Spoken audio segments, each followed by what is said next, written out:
আসসালামু আলাইকুম। Design sourcing চ্যানেলের পক্ষ থেকে আপনাদের স্বাগতম। তো আজকে আমি আপনাদেরকে এই বি টি শার্ট ডিজাইনটা করে দেখাবো। আর আমি এই ডিজাইনটা করতে আমি যে ফন্ট আর ভেক্টর ব্যবহার করছি এগুলো ডাউনলোড লিঙ্ক আমার ভিডিও ডেসক্রিপশনে দিয়ে দেবো। তো আজকে ডিজাইনটা মূলত একদম খুব সহজ, বেসিকদের জন্য ডিজাইনটা। কিভাবে একটি শিলুটি টাইপ ভেক্টর নিয়ে এসে খুব সুন্দর করে কালার দিয়ে কপিরাইট ফ্রি একটা ভেক্টর তৈরি করে সেটা ডিজাইনের জন্য ব্যবহার করবেন, খুব ভালোভাবে দেখিয়ে দিব। এছাড়াও এই যে টেক্সে বিশেষ ইফেক্ট দেওয়া আছে যেগুলো একদম নতুনদের জন্য খুবই হেল্পফুল হবে। তো প্রথম থেকে শেষ পর্যন্ত স্কিপ না করে দেখবেন আশা করি। তো আমি টাইম ওয়েস্ট করব না, ডিজাইনটা করার জন্য আমি ইলাস্ট্রেটরে চলে আসলাম। তো এখানে এসে আমি এই যে এই পুরো এআই ফাইল আপনাদেরকে দিয়ে দেবো। এখানে যা যা দেখতেছেন প্র্যাকটিসের জন্য আপনারা ব্যবহার করতে পারবেন। তো ডিজাইনটা করার জন্য ফার্স্টে আমি ব্ল্যাক কালারের ব্যাকগ্রাউন্ড নেব। ব্যাকগ্রাউন্ড নেওয়ার জন্য আমি এখান থেকে রেক্টেঙ্গেল নিলাম। রেক্টেঙ্গেল নিয়ে আমি এখান থেকে স্ট্রোকটা নান করলাম। এখানে ফিল কালারটা 100% ব্ল্যাক করার জন্য এখানে 6টা জিরো দিলাম। জিরো দেওয়ার পর এটা আমি ওকে করলাম। করার পর আমি এই মাথা থেকে এখান পর্যন্ত একটা রেক্টেঙ্গেল নিলাম, নিয়ে Ctrl+2 দিয়ে আমি রেক্টেঙ্গেলটা লক করলাম। লক করার পর আমি ফার্স্টেই এই ভেক্টরটা নিয়ে আসব। আমি এই যে লিঙ্কটা Ctrl+C দিয়ে কপি করলাম, এখানে গিয়ে Ctrl+V দিয়ে পেস্ট করলাম। তো আপনারা এখানে বি ভেক্টর লিখে সার্চ করলে এরকম অনেক পাবেন, যেটা ইচ্ছে সেটা ইউজ করতে পারেন। তো আমি এটাই নিলাম। আমি এটা এখান থেকে কপি ইমেজ দিলাম, ইলাস্ট্রেটরে চলে আসলাম, এখানে এসে Ctrl+V দিলাম। ভি দেওয়ার পর এটা আমি সাইডে নিয়ে আসলাম। নিয়ে আসার পর এটা আমি এখান থেকে ইমেজ ট্রেস করলাম। ইমেজ ট্রেস করার পর এটা এক্সপান্ড করলাম। এক্সপান্ড করে এটা আমি আনগ্রুপ করলাম। আনগ্রুপ করে ম্যাজিক 1 টুল নিলাম, হোয়াইট কালারের উপর ক্লিক করলাম, সিলেক্ট করলাম, ডিলিট করলাম। করার পর আমি এই সবগুলা একটুখানি কালারের এখানে নিয়ে যাই। আমি এটা এখান থেকে আমি এটা এই জায়গাটাতে নিয়ে আসলাম, আমি কালার করে দেব। তো এরপরে আমার এখানে একটু কাজ আছে। আমি এখান থেকে প্রথমে পেন টুল নিলাম, এটা আমি স্ট্রোক করে দেব। এটা ফিল আছে, এটা আমি স্ট্রোক করে দিলাম। দেওয়ার পর স্ট্রোকটা আমি মন চাইলে অন্য যে কোনো একটা কালার দিতে পারি, এই কালার দিলাম। দেওয়ার পর আমি পেন টুল নিলাম, নিয়ে এখান থেকে আমি এটা কেটে নেব। এখানে নিলাম, এখানে নিলাম, নিয়ে এই মাথাটাতে দিলাম, সুন্দর মতো গোল একটা শেপ দিলাম, এরকম দিলাম, দিয়ে এখানে কেটে দিলাম। অল্টার চেপে এখানে ক্লিক করে মাথাটা কেটে দিলাম, এখানে দিলাম। তো আপনারা যারা পেন টুল জানেন না, পেন টুল ছাড়া আসলে ডিজাইন কখনোই সম্ভব না। পেন টুলের অনেক ভালো ভালো টিউটোরিয়াল আছে ইউটিউবে, আপনারা সেখান থেকে দেখে নিতে পারবেন পেন টুলের উপর, তাহলে এগুলো আর কোনো প্রবলেম হবে না। তো আমি এই লাইনটা সিলেক্ট করলাম, করার পর শিফট চেপে আমি এই যে এটা সিলেক্ট করলাম। করার পর Ctrl+Shift+F9 চাপলাম, পাথ ফাইন্ডার আসলো, এটা আমি এখান থেকে ডিভাইড করলাম। ডিভাইড করে এটা আমি আনগ্রুপ করলাম। আনগ্রুপ করে এটা আমি মন চাইলে অন্য কালার দিতে পারি, কিংবা এরকমও রাখতে পারি। এরকম রাখলাম। আমি এই জায়গাতেও এটা আনগ্রুপ করব। এখান থেকে আমি পেন টুল নিলাম, নিয়ে আমি এখানে একটা দিলাম, এখানে একটা দিলাম, এখান থেকে এখানে একটু কার্ভ করে দিলাম। আমি মূলত এই মৌমাছিটার যে পাখাটা ওইটা আলাদা করতে চাচ্ছি, এই কার্ভ করে দিলাম। অল্টার চেপে এখানে একটা ক্লিক করে এটা মাথাটা কেটে দিলাম, বাইরে একটা ক্লিক করলাম। এটা আমার স্ট্রোক দিলেও হবে, কালার দিলেও হবে, না দিলেও হবে। আমি এটা এখান থেকে এরকম দিলাম, দিয়ে ওকে করলাম। ওকে করার পরে সেমভাবে আমি এটা সিলেক্ট করলাম, শিফট চেপে ধরে এটা সিলেক্ট করলাম, Ctrl+Shift+F9 চাপলাম, পাথ ফাইন্ডার আসলো, আবার আমি এটা ডিভাইড করে দিলাম। ডিভাইড করে এটা আমি আনগ্রুপ করলাম। এরপরে আমার এটা অর্ধেক হইলো, এটা অর্ধেক হলো, আর এখানে এটা অর্ধেক হইলো, এটা অর্ধেক হইলো, আবার এটা অর্ধেক হইলো। তো আমি ভাগ করে নিলাম, আর আমি মাথার এটা এখান থেকে গ্রুপ করলাম। গ্রুপ করার পর কালার দিয়ে দেব। আমি এই যে এটা সিলেক্ট করি, এখান থেকে শিফট চেপে ধরে এটা সিলেক্ট করলাম, শিফট চেপে ধরে মাঝখানেটা ফাঁকা রেখে এটা সিলেক্ট করলাম, আবার আমি মাঝখানেটা ফাঁকা রেখে এটা সিলেক্ট করলাম। করার পর আমি এটা এখান থেকে গ্রুপ করলাম, কিবোর্ডের আই চেপে এই ইয়েলো কালার দিয়ে দিলাম। ইয়েলো কালার দেওয়ার পর মাঝখানে যেগুলো থাকে আবার শিফট চেপে ধরে একটা একটা করে ক্লিক করব। আমি কিন্তু শিফট চেপে ধরে থেকে একটা একটা করে ক্লিক করতেছি, তাহলে সবগুলো একসাথে সিলেক্ট হবে। হওয়ার পর আমি এটা মাউস চেপে এখান থেকে গ্রুপ করলাম। গ্রুপ করার পর এই মাঝখানেটা আমি এটা কিবোর্ডের আই চেপে এই কালার দিব, এই কালার দিয়ে এটা আমি এখান থেকে স্ট্রোক দিলাম, স্ট্রোক করে দিলাম। আর মাঝখানটা আমি এটা এখানে ফিল 100% ব্ল্যাক করে দেব, 100% ব্ল্যাক দিয়ে ওকে দিয়ে দিলাম। এটা আমার সাদা কালার হয়ে গেছে, আমি এটা ব্ল্যাক কালার দেবো। এখানে 6টা জিরো দিলাম, দিয়ে ওকে করে দিলাম। তো দেওয়ার ফলে আমার স্ট্রোকটা হয়েছে ইয়েলো কালার, আর ফিলটা হয়েছে ব্ল্যাক কালার। আমি স্ট্রোকটা মন চাইলে একটু বাড়াই দিতে পারি, 2 দিলাম। এটা আমার কালার করা হয়ে গেল। এরপর মাঝখানের এই যে এই অংশটুকু আমি সেমভাবে আমি এটা নিলাম, কিবোর্ডের আই চেপে এই ইয়েলো কালার দিলাম। আর পাখাগুলো সম্ভবত এখানে কি কালার দিছি, এটার আমি এখানে স্ট্রোক দিব ব্ল্যাক কালার। আমি স্ট্রোকে ক্লিক করলাম, করার পর এখানে জিরো দেওয়া আছে, এটা আমি ওকে করলাম। এখানে আমার বারবার হোয়াইট কালার হয়ে যাচ্ছে, এখানে আমি 6টা জিরো দিলাম, দিয়ে আমি এটা ওখান থেকে ওকে করে দিলাম। আমি স্ট্রোকটা মন চাইলে 1 পিটি বাড়াই দিতে পারি, 2 পিটি দিলাম। দেওয়ার পর আমি এই সবগুলাই উপরের 2 পাখাটা সিলেক্ট করার পর এটা আমি কিবোর্ডের আই চেপে এই ইয়েলো কালার দিয়ে দিলাম। এটা আমার কালার করা শেষ। আমি লাস্টে মাথার এটা সব সহকারে ইয়েলো করতে পারি, কিবোর্ডের আই চেপে ইয়েলো কালার করে দিলাম। ইয়েলো কালার করে দেওয়ার পর আমি আবার এখান থেকে পেন টুল নিলাম। পেন টুল নিয়ে এটা আমি স্ট্রোক করে দিলাম। স্ট্রোকটা আমার এটা 100% ব্ল্যাক হবে। স্ট্রোকটা আমি 100% ব্ল্যাক করে দিয়ে ওকে করে দিলাম। ওকে করে দেওয়ার পর আমি এখান থেকে পেন টুলের এই জায়গাটাতে ক্লিক করলাম, করে এই জায়গাটাতে একটা ক্লিক করলাম, ক্লিক করে রাউন্ড মতো একটা এরকম শেপ দিয়ে দিলাম। শেপ দেওয়ার পর এটা এরকমই থাক। আমার এই শেপটার উপর নির্ভর করবে আসলে এটা হ্যাপি নাকি স্যাড। যেমন আমার এখানে একটু ভুল হয়েছে, এটা উপর দিক দিয়ে দিলে কিন্তু স্যাড রকম একটা চেহারা আসতেছে, আর আমি যদি এই শেপটা নিচের দিকে দেই তাহলে এটা হ্যাপি এরকম একটা ফেজ আসবে। তো আমি এটা কেটে দিলাম। দেওয়ার পর এখানে আমি পেন টুল নিলাম, নিয়ে এখানে দিলাম, দিয়ে এখানে দিলাম। আমি এটা সেমভাবে শুধু নিচের দিকে ড্র্যাগ করে দিলাম। দেওয়ার পর আমি আবার এই মাথাটা আমি সিলেক্ট করলাম, করে এখান থেকে ডিরেক্ট সিলেকশন টুল নিলাম, এটা নিলাম, নিয়ে আমি শুধু এই জায়গাটাতে একটুখানি জয়েন করে দিলাম। দেওয়ার পর আমি এই জায়গাটাতে আবার পেন টুল নিলাম, নিয়ে এখান থেকে এখান পর্যন্ত হালকা রাউন্ড মতো একটা শেপ দিলাম, দিয়ে এটা এরকম রাখলাম। রাখার পর আবার আমি পেন টুল নিলাম, নিয়ে এখান থেকে এই পর্যন্ত একটুখানি নিচে দেব, এখান থেকে এই পর্যন্ত হালকা রাউন্ড মতো একটা শেপ দিলাম। তো আমি এটা এরকমই রাখলাম। এতে আমার হ্যাপি ফেস মনে হচ্ছে। আমি এটা সিলেক্ট করলাম, এটা নিলাম, এটা নিলাম, এটা নিলাম, শিফট চেপে ধরে একটা একটা করে সিলেক্ট করলাম। এখানে 1 পিটি আছে, এটা আমি এখানে 2 পিটি দিলাম। দেওয়ার পর ইউনিফর্ম থেকে আমি এই অপশনটা দিলাম। দেওয়ার পর অবজেক্ট থেকে এটা আমি এক্সপ্যান্ড অ্যাপিয়ারেন্স করে দিলাম। তো আমার এটার কাজ শেষ। এই বির কাজটা মূলত শেষ। আমি এটা এই জায়গাটাতে এটা ডিলিট করে দিলাম। ডিলিট করে দেওয়ার পর এটা সব সহকারে আমি এটা গ্রুপ করলাম। গ্রুপ করার পর আমি এটা এই জায়গাটাতে নিয়ে আসলাম, নিয়ে এসে এটা আমি শিফট অল্টার চেপে বড় করলাম। বড় করে আমি এটা চাইলে একটুখানি বড় করতে পারি, এরকম দিলাম। এরকম দেওয়ার পর আমি এই বি লেখাটা আমি মূলত 2টা ফন্ট ব্যবহার করছি, বি এ হ্যাপি, 2টার জন্য 2টা ফন্টের ডাউনলোড লিঙ্ক আমার ভিডিও ডেসক্রিপশনে দিয়ে দেবো, আপনারা সেখান থেকে নিয়ে নিতে পারবেন। তো আমি বি লেখাটা প্রথমে এখানে অল্টার চেপে কপি করে নিয়ে আসলাম। নিয়ে আসার পর আমি এটা এখান থেকে ক্রিয়েট আউটলাইন করলাম। ক্রিয়েট আউটলাইন করার পর কিবোর্ডের আই চেপে এটা আমি ইয়েলো কালার করে দিলাম। ইয়েলো কালার করে দেওয়ার পর এটা আমি এই জায়গাটাতে নিয়ে গেলাম, নিয়ে গিয়ে শিফট অল্টার চেপে ছোটো করলাম, মাউস চেপে অ্যারেঞ্জে গিয়ে ব্রিং টু ফ্রন্ট করলাম। ফ্রন্ট করার পর এখানে নিয়ে আসলাম, এটা আমি একটু ঘুরাই দেবো, এইদিকে ঘুরাই দিলাম আমার যেন এই পাগুলার, এই মৌমাছির পাগুলার নিচে খুব সুন্দরভাবে এটা আমি বসাই দেবো। তো আমার এই যে এটা আমি বি লেখাটা আমি এটা আরও ছোটো করব, শিফট অল্টার চেপে আরও ছোটো করলাম, মোটামুটি এত বড় করলাম। করে আমি এটা এখান থেকে আনগ্রুপ করলাম।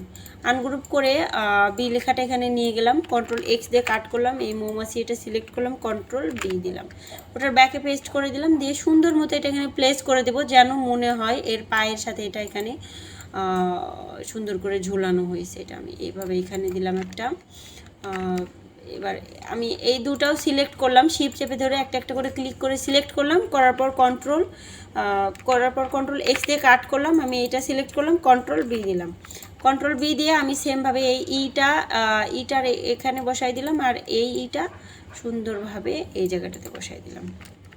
তো আমার এখানে বসায় দেওয়া শেষ, কিন্তু লেখাটা ছোট মনে হচ্ছে। আমি বিটা শিফট অল্টার চেপে আর একটুখানি বড় করলাম, বড় করে এই জায়গায় দিলাম। এগুলো অ্যাডজাস্টমেন্ট আসলে নির্দিষ্ট কোনো নিয়ম নাই, কিন্তু ডিজাইনের সৌন্দর্যর ক্ষেত্রে এটা ভেরি করে আপনি আসলে কী রকম দিবেন। আমি এটা আরেকটুখানি বড় করে এখানে দিলাম, আর এটা আমি আরেকটুখানি বড় করব, শিফট অল্টার চেপে আরেকটুখানি বড় করে এটা এই জায়গায় দিলাম। আবার খেয়াল রাখবেন যেন এটা ওভারল্যাপিং না হয়। আমি এটা এই জায়গাটাতে দিলাম, এটা যেন ওভারল্যাপিং না হয় এটা খেয়াল রাখবেন। আমার 3টা এখানে বসানো শেষ।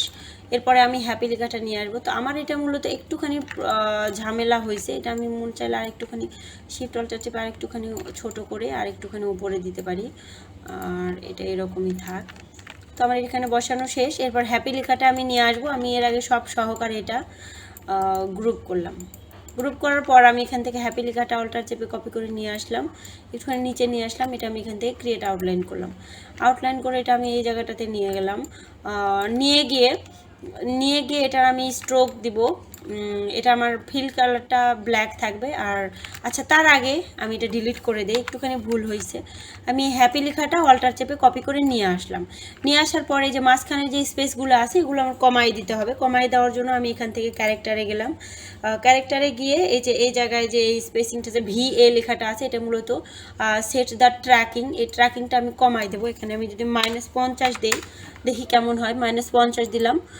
তো আমার যতখানি কাছে আসছে আমার আরও কাছে নিয়ে আসতে হবে। আমি ক্যারেক্টারে গেলাম, ক্যারেক্টারে গিয়ে -50-এর জায়গায় আমি এটা -100 করে দিলাম। এটা আপনারা বারবার দিয়ে দেখবেন দরকার হলে। তো আমি এটা -100 করে দিয়ে ক্রিয়েট আউটলাইন করলাম। ক্রিয়েট আউটলাইন করার পরে যে একটা আর একটার উপর উঠে গেছে, এরপর আমি এটা এখান থেকে আনগ্রুপ করলাম। আনগ্রুপ করার পর এটা আমি সিলেক্ট করলাম। সিলেক্ট করার পর এটা আমার ব্ল্যাক কালারের ফিল কালার ব্ল্যাক আছে, ব্ল্যাকেই থাকবে। আমি শুধু এখন এখান থেকে স্ট্রোকে ক্লিক করব, করার পর গ্রেডিয়েন্টে ক্লিক করলাম। করার পর এই মাথাটায় ক্লিক করলাম। এই জায়গাটা খুব মনোযোগ দিয়ে দেখবেন কিভাবে আমি এখানে গ্রেডিয়েন্টটা অ্যাপ্লাই করি। গ্রেডিয়েন্ট বক্সটা এর কাছে নিয়ে গেলাম, একটুখানি বড় করলাম। বড় করে আমি এই যে এই মাথাটাতে একটা ক্লিক করলাম। এখান থেকে আমি আইড্রপার নিলাম। আইড্রপার নিয়ে শিপ চেপে হোয়াইট কালার দিলাম। এখানে প্লাস চিহ্ন আসবে, টেনে একটা বের করে নিলাম। আবার শিপ চেপে ইয়েলো কালার দিলাম। আবার এখানে প্লাস চিহ্ন আসলো, টেনে একটা বের করে নিলাম, শিপ চেপে এই নেভি কালার দিলাম। আর লাস্টেরটা ক্লিক করলাম, করে শিপ চেপে ব্ল্যাক কালার দিলাম। তো আমার লাস্টেরটা ব্ল্যাক কালার দিলেও হবে, অথবা ব্ল্যাক কালার দিয়ে যদি অপাসিটি 0 করে দেন সেটাও হবে। তো আমি এটা এরকমই রাখলাম। রাখার পর আমার স্ট্রোকটা অ্যাপ্লাই হয়ে গেল। 0 আছে, 0ই থাকবে। আমি এটা মন চাইলে 2 পিটি করে দিতে পারি, 2 পিটি রাখলাম। কিংবা এটা আমি 1 পিটিও করে দিতে পারি, 1 পিটি রাখলাম। আমি এটা এইরকমই রাখলাম। রাখার পর আমার মেইন প্রবলেমটা হলো আমার লেখাটা আরও একটু উপরে উপরে উঠে যাবে, কিন্তু মাঝখানে আরও ফাঁকা আছে। আমি এটা এখানে থেকে আমি এই পর্যন্ত সিলেক্ট করলাম। করার পর মাউস চেপে অ্যারেঞ্জে গিয়ে ব্রিং টু ফ্রন্ট করলাম, করে অ্যারো চেপে ডান পাশের অ্যারো চেপে উপরের দিকে দিলাম। মোটামুটি এতখানি দিলাম। এতখানি দেওয়ার পর আবার আমি এখান থেকে এই যে P পর্যন্ত সিলেক্ট করলাম, মাউস চেপে অ্যারেঞ্জে গিয়ে ব্রিং টু ফ্রন্ট করলাম, করে ডান পাশের অ্যারো চেপে এর উপরে নিয়ে আসলাম। এরপর আমি PYটা সিলেক্ট করলাম, একটু ডান পাশের অ্যারোর উপরে নিয়ে আসি, এই পর্যন্ত নিয়ে আসলাম। এটা আমার অ্যারেঞ্জে ব্রিং টু ফ্রন্ট না করলেও হবে, এরকম রাখলাম। ওয়াইটা নিলাম, নিয়ে ডান পাশের অ্যারো চেপে এই এর উপরে নিয়ে গেলাম। তো আমি এটা এরকমই রাখবো। রাখার পর আমি এটা সব সহকারে গ্রুপ করলাম। এখান থেকে গ্রুপ করা না গেলে, এখান থেকে যদি গ্রুপ করা না যায়, সব সিলেক্ট করলাম, অবজেক্টে গিয়ে এখান থেকে গ্রুপ করলাম। গ্রুপ করে এটা আমি এই জায়গাটাতে নিয়ে আসলাম। এটা আমি এই জায়গাটাতে টেনে নিয়ে আসলাম। নিয়ে আসার পর এটা আমি শিফট অল্টার চেপে বড় করলাম, মোটামুটি এত বড় করলাম, করে এই জায়গাটাতে দিলাম। তো আমার এটার স্ট্রোকটা আরও বাড়াইতে হবে। স্ট্রোকটা অনেক কম মনে হচ্ছে এটাতে। আমি 1 পিটি আছে, এটা আমি মোটামুটি 4 পিটি দিলাম। এখন বোঝা যাচ্ছে। তো যেন এমন কোনো ডিজাইন হবে না, এমন কোনো লেখা হবে না যেটা কিনা ভালো মতো বোঝা না যায়, কিংবা রিডেবল না। এরকম ফন্টও ব্যবহার করবেন না যেটা রিডেবল না। বিশেষ করে টি-শার্টের জন্য বোল্ড টাইপের ফন্ট ব্যবহার করার চেষ্টা করবেন, যেহেতু নতুনদের জন্য টিউটোরিয়ালটা আমি ভালোভাবে একটু বলে দিচ্ছি। আর এছাড়াও আমার চ্যানেলে অনেক টি-শার্ট ডিজাইন নিয়ে অনেক ভিডিও আছে। বিভিন্ন ফন্ট, কোন ডিজাইনে কীরকম ফন্ট ব্যবহার করবেন, ডিজাইনের কনসেপ্ট কোথায় পাবেন, এগুলো নিয়ে অনেক ভিডিও দেওয়া আছে। আপনারা মন চাইলে সবগুলো এক এক করে দেখে নিতে পারেন। তো আমি আশা করি আপনাদের অনেক উপকারী হবে সেটাতে। তো আমি হ্যাপি লেখাটা এখানে রাখলাম। আর হ্যাপি লেখাটার একটা রিফ্লেকশন নিচে আমি দিয়ে দেবো। আমি প্রথমে হ্যাপি লেখাটা এখান থেকে গ্রুপ করলাম। এটা গ্রুপ করা আছে। এটা আমি মাউস চেপে ট্রান্সফর্মে গেলাম, ট্রান্সফর্মে গিয়ে রিফ্লেক্টে গেলাম। রিফ্লেক্টে গিয়ে এটা আমার রিফ্লেক্ট হয়েছে, কিন্তু ভার্টিক্যাল না দিয়ে আমি একটু হরিজন্টাল দিলাম, যেন এইচের নিচে এইচ থাকে, এর নিচে এ থাকে। এরপর আমি এটা এখান থেকে কপি দিলাম। কপি দেওয়ার পর এটা আমি অ্যারো চেপে নিচের দিকে নিয়ে গেলাম। অ্যারো চেপে না নিয়ে গেলেও হবে, ডাইরেক্ট নিচের দিকে নিয়ে গেলাম। আমি এটা এই জায়গাটাতে সুন্দরভাবে দিয়ে দিলাম। দিয়ে দেওয়ার পর এটা আমি অবজেক্টে গিয়ে এক্সপান্ড করলাম। পুরোটা মিলে আমি এখানে এক্সপান্ড করলাম। এক্সপান্ড করার পর আমি এখান থেকে আমি ইরেজার নিলাম। আমি প্রথমে এটা সিলেক্ট করলাম, সিলেক্ট করে এখান থেকে ইরেজার নিলাম। নিয়ে আমি এই যে এখান থেকে এইচের একদম মাঝখান থেকে শিপ চেপে ধরে, ভুল হয়েছে, এইচের মাঝখান থেকে এটা প্রথমে সিলেক্ট করলাম, ইরেজার নিলাম, নিয়ে আমি এই জায়গা থেকে শিপ চেপে ধরে লম্বা একটা টান দিলাম, দেওয়ার পর আমি মাঝখানটা কেটে নিলাম, নেওয়ার পর আমি এটা এখান থেকে আনগ্রুপ করলাম। আনগ্রুপ করলে আমার কি হলো, এটা আনগ্রুপ হয়ে গেল। এরপর আমি আবার আনগ্রুপ করলাম, আমি নিচের অংশটুকু যেন একবারে ডিলিট করতে পারি সেজন্য আনগ্রুপ করে নিলাম, ডিলিট করে নিলাম। নেওয়ার পরে এই উপরের অংশটুকু সব সহকারে মন চাইলে গ্রুপ করতে পারি, গ্রুপ করলাম। করার পর আমি অপাসিটি 100% আছে, এটা আমি কমায়ে 50 করে দিলাম, 50 কিংবা 55, আমি এটা 50 রাখলাম। রাখার পর আমার এই রিফ্লেকশনটা দেওয়া হয়ে গেল। আমি মাঝখানে শুধু কয়টা স্টার স্প্রে করে দেব। আমি এখান থেকে স্টার নিলাম, ইলিপসিতে গেলাম, ইলিপসিতে গিয়ে স্টার টুল নিলাম, নেওয়ার পর আমি শিফট অল্টার চেপে একটা স্টার নিলাম, কিবোর্ডের আই চেপে এটা আমি এই ইয়েলো কালারটা দিলাম। ইয়েলো কালার দেওয়ার পর আমি এটা এখান থেকে অল্টার চেপে একটা এই জায়গায় একটা দিলাম, অল্টার চেপে আমি এই জায়গায় একটা দিলাম। এটা আসলে নির্দিষ্ট নিয়ম নাই, এটা র্যান্ডমলিভাবে দিতে হবে, সিরিয়াল ওয়াইজ দিতে হবে এরকম কিছু না। মন চাইলে একটা একটুখানি ছোট করলাম, এত বড় দিলাম, ছোট বড়ও দেওয়া যায়, আবার সমান মাপেও দেওয়া যায়। আমি যে এই ডিজাইনটাতে সবগুলো সমান স্টার ব্যবহার করছি, এটা আর একটুখানি বড় করি, শিফট অল্টার চেপে একটুখানি বড় করলাম, মোটামুটি এত বড় করলাম। এটা আমি এই জায়গাটাতে রাখলাম, এটা আমি অল্টার চেপে এখানে একটা দিলাম, এটা নিলাম, অল্টার চেপে এই জায়গায় একটা দিলাম, অল্টার চেপে এই জায়গায় একটা দিলাম। তো আমার স্টারগুলো বসানো শেষ। আমি এটা সব সহকারে গ্রুপ করলাম। গ্রুপ করার পর আমি এটা সেভ দিয়ে দেখাবো। আমি যেহেতু প্রথমে আর্টবোর্ডটা নিয়ে দেখাই নাই, আসলে আর্টবোর্ড নিয়ে দেখানো উচিত ছিল, কিন্তু আসলে কখন ইলেকট্রিসিটি না থাকে, কখন লোডশেডিং হয়, এই টেনশনে শর্টকাটে চেষ্টা করলাম। আমি এটা সেভ দিয়ে দেখাবো। সেভ দেওয়ার আগে আমি কন্ট্রোল অল্টার, আমার ডিজাইনটা মূলত কমপ্লিট, আর কোনো প্রসেস বাকি নাই। আর কালারটা এই কালারটা আপনারা কাস্টমাইজ করতে পারেন, যে কোনো কালার দিয়ে করতে পারেন, আর আমি এই কালার প্যানেলটা দিয়েই দেবো এই ফাইলের সাথে। তো এরপরে সেভ দেওয়ার জন্য প্রথমে কন্ট্রোল অল্টার 2 দিয়ে ব্যাকগ্রাউন্ডটা আমি এটা আনলক করলাম, আনলক করে আমি এটা এখান থেকে ডিলিট করে দিলাম। ডিলিট করার পর আমি ফাইলে গেলাম, ফাইল থেকে সেভ অ্যাসে গেলাম, সেভ অ্যাসে গিয়ে আমি এটা ডেস্কটপে গেলাম, আমি ডেস্কটপেই সেভ দেব। এটা আমি ইপিএস দিলাম, আমি মূলত এটা সোর্স ফাইল সেভ দেওয়ার জন্য আমি ইপিএস ফরম্যাটটা দিয়ে দিলাম। আর অবশ্যই ইউজ আর্টবোর্ড দেবো, ইউজ আর্টবোর্ড যদি না দিই তাহলে আর্টবোর্ডের বাইরে আমি যেই কালার রাখছি, তারপর ভেক্টর রাখছি, ওগুলো এখানে শো করবে। তো আমি ইউজ আর্টবোর্ড দিয়ে দিলাম, দেওয়ার পর বি ভেক্টর হোক যাই হোক, আমি এখানে লিখে দিলাম সোর্স ফাইল, সোর্স ফাইল লিখে দিলাম, দিয়ে আমি এটা এখান থেকে সেভ দিলাম। তবে ক্লায়েন্টকে দেওয়ার জন্য অবশ্যই সোর্স ফাইলটা লিখে দিবেন, কারণ দেওয়ার পরেও হয়তো বা অনেকেই আছে যে অন্য কোনো ফাইল হয়তো বা ইপিএস ফাইলেই দিলেন, কিন্তু তারপরেও আবার জিজ্ঞেস করে সোর্স ফাইল কই। তার চেয়ে যদি একবারে লিখেই দেন সোর্স ফাইল, ঝামেলাটা আর থাকে না। অনেকেই ঝামেলা করে না, আবার অনেকেই করে, তো বলেই দিলাম সেটা। এবার আমি পিএনজিতে সেভ দেবো। পিএনজিতে সেভ দেওয়ার জন্য ফাইলে গেলাম, ফাইল থেকে এক্সপোর্টে গেলাম, এক্সপোর্ট অ্যাজে গেলাম, এক্সপোর্ট অ্যাজে গিয়ে আমি এখানে এটা পিএনজি দিয়ে দিলাম।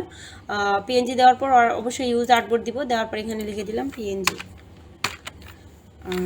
পিএনজি দিলাম, পিএনজি লিখে দিলাম। দেওয়ার পর আমি এটা এখান থেকে এক্সপোর্ট দিয়ে দিলাম। তো আমার ডিজাইনটা কমপ্লিট। খুবই ছোট্ট একটা ডিজাইন ছিল এটা, আর বেসিক যারা নতুন শিখতেছেন তাদের জন্য অনেক উপকারী হবে আশা করি। আর যদি বুঝতে না পারেন তাহলে কমেন্টে আমাকে অবশ্যই জানাবেন, আর লাইক অথবা ডিসলাইক দিয়ে অবশ্যই আপনার পছন্দটা জানাবেন, আপনার রিয়াকশনটা জানাবেন, ভালো লাগলো না খারাপ লাগলো। খারাপ লাগলে ডিসলাইক দিবেন, প্রবলেম নাই। ভালো লাগলে প্লিজ লাইক দিবেন, আর একটা কমেন্ট করবেন, আমাকে জানাবেন যে কেমন হলো। কমেন্ট না পাইলে আসলে ডিজাইন টিউটোরিয়াল করার মতো উৎসাহ থাকে না। আমি আশা করি এতটুকু হেল্প করবেন। আর এতক্ষণ যারা ধৈর্য ধরে সাথে ছিলেন তাদেরকে অনেক অনেক ধন্যবাদ। আল্লাহ হাফেজ।